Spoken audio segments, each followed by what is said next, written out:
दुपारची वेळ झाली होती, पण अनिताने सकाळी चहा बिस्किट खाल्ल्यापासून अजून काहीच खाल्लं नव्हतं. ती जेवणाची वाट बघत होती. तिच्या पायात भयंकर वेदना होत होत्या, त्यामुळे बेडवरून खाली उतरायला पण तिला होत नव्हतं. अनिता डिलिव्हरीसाठी तिच्या सासरी आली होती.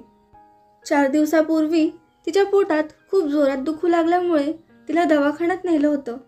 तिथे डॉक्टरांनी सांगितलं की तिच्या पोटात असलेल्या बाळाची काहीच हालचाल जाणवत नव्हती. डॉक्टरांनी तिचं ऑपरेशन केलं. त्यात तिचं बाळ हाती लागलं नाही. त्यातच ऑपरेशनमुळे तिचं शरीर अजून दुखत होतं. तिच्या माहेरी फक्त तिचे वडील आणि एक लहान भाऊ होता, त्यामुळे ती माहेरी जाण्याचा प्रश्नच नव्हता. त्यासाठीच तर तिचा नवरा चेतन तिला घेऊन त्यांच्या घरी आला होता. अनिता आणि चेतन नागपूरला राहत होते, पण चेतनचं घर मुंबईमध्ये होतं, त्यामुळे तो त्याच्या बायकोला घेऊन मुंबईला आला होता. तो कामासाठी अधूनमधून नागपूरला जात होता आणि त्यावेळी अनिता घरी एकटीच असायची. तिचं ऑपरेशन झाल्यावर सुद्धा चेतनला नागपूरला जावं लागलं होतं. त्याच्या मागे अनिताची सासू तिची काळजी घेणार होती, कारण अनिताची जाऊबाई तिच्या आजारी असल्यामुळे आधीच तिच्या माहेरी गेली होती. अनिताची सासू तिला सारखी दोष देत म्हणत होती की तू तर तुझ्या बाळालाच खाल्लंस, हे घर काय सांभाळणार तू. अनिताच्या सासूला अनिता अजिबात आवडत नव्हती, कारण त्यांना त्यांच्या मुलाचं लग्न त्यांच्या एका मैत्रिणीच्या मुलीशी करायचं होतं.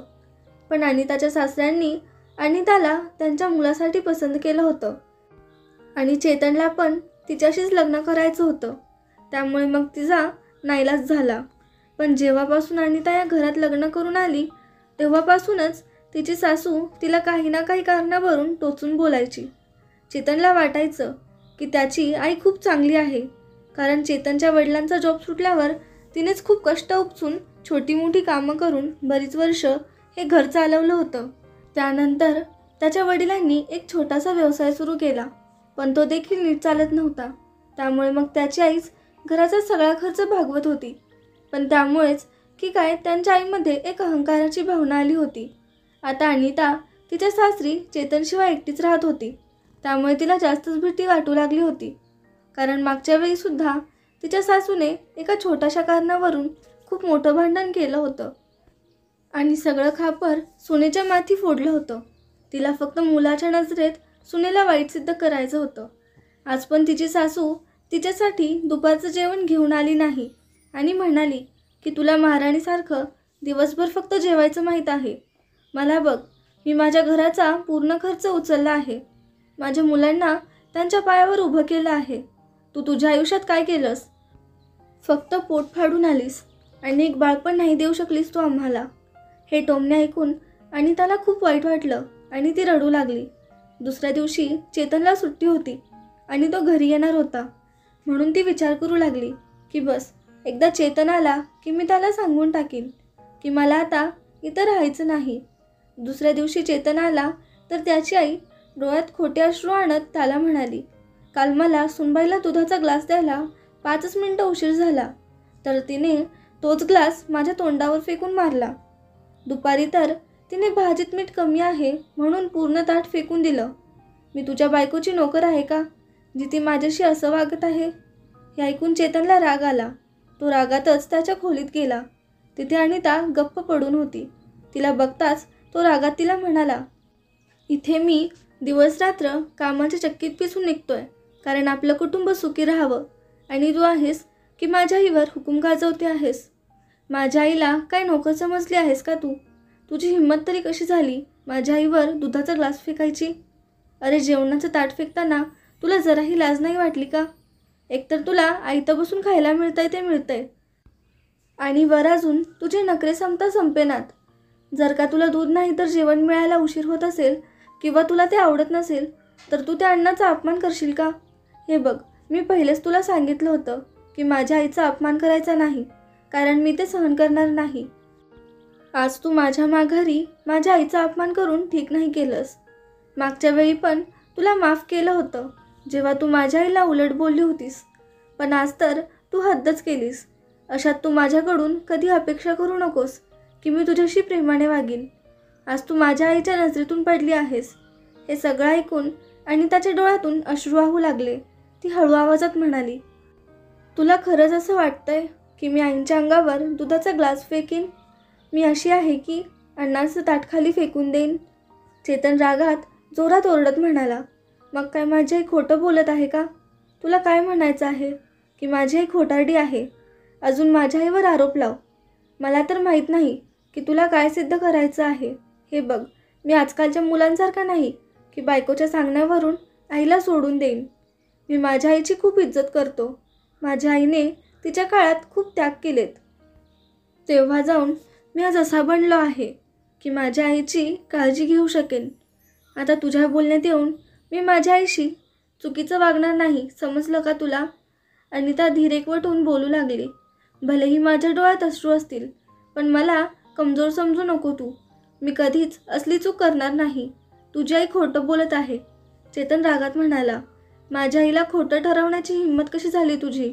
माझी आई कधीच खोटं बोलत नाही. अनिताने अशा परिस्थितीत तिच्या सासूचा खोटारडेपणा सिद्ध करण्याची आधीच योजना बनवून ठेवली होती. ती हळूच उठली, तिचा मोबाईल घेतला आणि त्यातला एक व्हिडिओ चालू केला. तो व्हिडिओ बघून चेतनच्या चेहऱ्याचा रंगच उडाला, कारण त्या व्हिडिओत स्पष्ट दिसत होतं की त्याची आई त्या खोलीत आली होती आणि ती आपल्या सुनेला खूप वाईट साईड बोलत होती. ती म्हणत होती की मी तुझी नोकर नाही की तू इथे आरामात बसून राहशील आणि मी तुझ्यासाठी जेवण घेऊन येईन. जर तुला एवढाच त्रास होत असेल तर तू तुझ्या बापाकडे जा. तिथे तुझा बाप आहे ना, तो तुझी सेवा करेल. आज तर मी तुला अन्न पाणी काहीच देणार नाही. बघते तू माझं काय वाकडं करणार आहेस ते.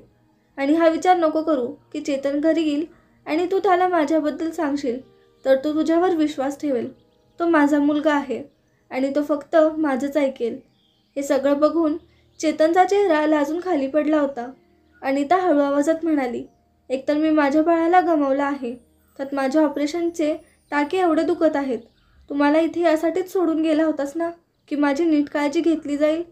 पण तुझ्या मागे तुझ्या आईने मला जेवायला देखील दिलं नाही. हीच तुझ्या आईची माणुसकी आहे का? हेच तुझ्या आईचं देवीचं रूप आहे का? मी तर त्यांचं खरं रूप बघितलं आहे.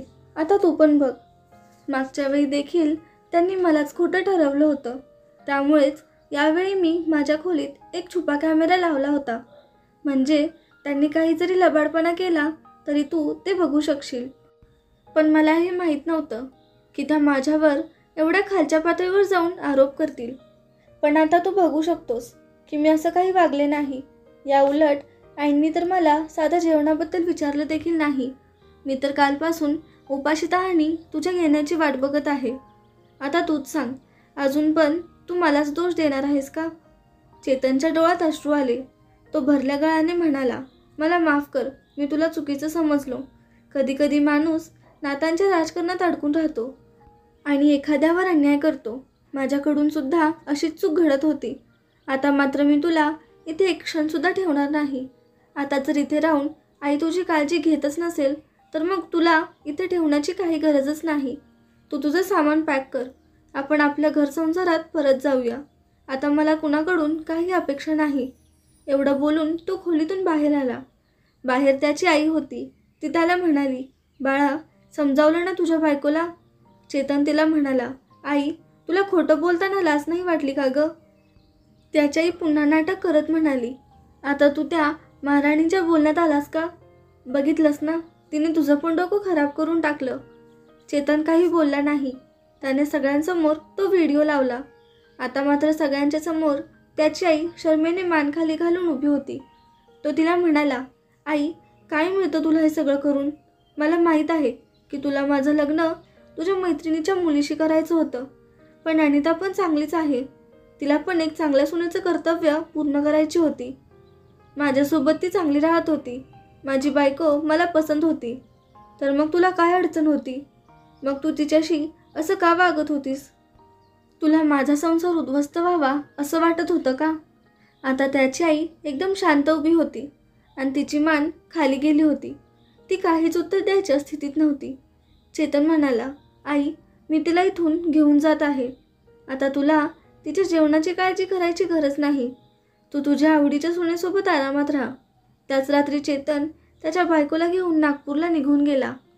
अडचणीच्या वेळी आता त्याने ठरवलं होतं की तो सगळं काही सांभाळून घेईल. त्यासाठी त्याने घरी पोहोचताच त्याच्या बायकोच्या मदतीसाठी एक बाई घरकामासाठी ठेवली आणि तो स्वतः कष्टाने आणि इमानदारीने काम करू लागला. कारण आता त्याला कळून चुकलं होतं की वेळेनुसार काही नात्यांचं रूप बदलत असतं. चेतनला या गोष्टीचं खूप दुःख होत होतं की त्याच्या आईने खोटं बोलून त्याचा संसार मोडायचा प्रयत्न केला होता. त्याला त्याच्या बायकोच्या विरोधात भडकवण्याचा प्रयत्न केला होता. त्याने पूर्णपणे त्याच्या घराचा त्याग केला नव्हता, पण आता तो त्याच्या मर्यादा ओळखून होता.